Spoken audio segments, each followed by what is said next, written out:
Posisi utang pemerintah diperkirakan akan membengkak pada akhir 2026 menjadi 10.360 triliun rupiah.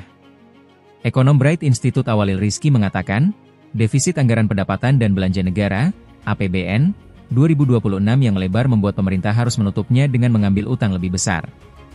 Untuk mengatasi atau membiayainya, defisit, pemerintah mengandalkan utang, ujarnya dalam keterangan tertulis, dikutip Minggu, 28 September 2025.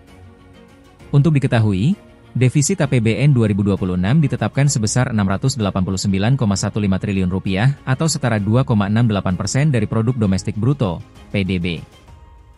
Angka ini meningkat dari defisit APBN 2025 sebesar 638,81 triliun rupiah atau 2,48%. Pelebaran defisit tersebut terjadi lantaran pendapatan negara ditargetkan naik menjadi 3.153,58 triliun rupiah, lebih tinggi dari usulan RAPBN sebesar 3.147,68 triliun rupiah.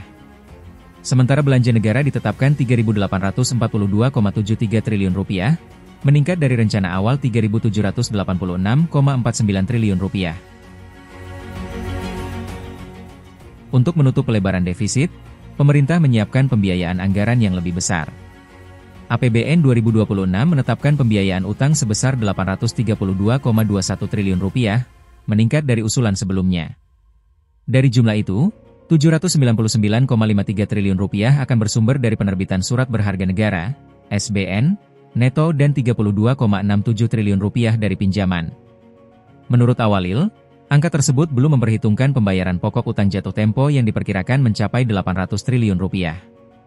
Dengan begitu, total penarikan utang bruto pemerintah pada 2026 diproyeksikan mencapai 1.600 triliun rupiah.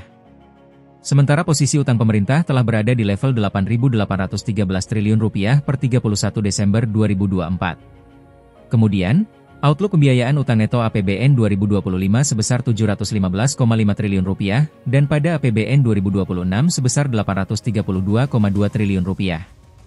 Dengan demikian, posisi utang akhir 2026 akan mencapai 10.360 triliun rupiah, ucapnya.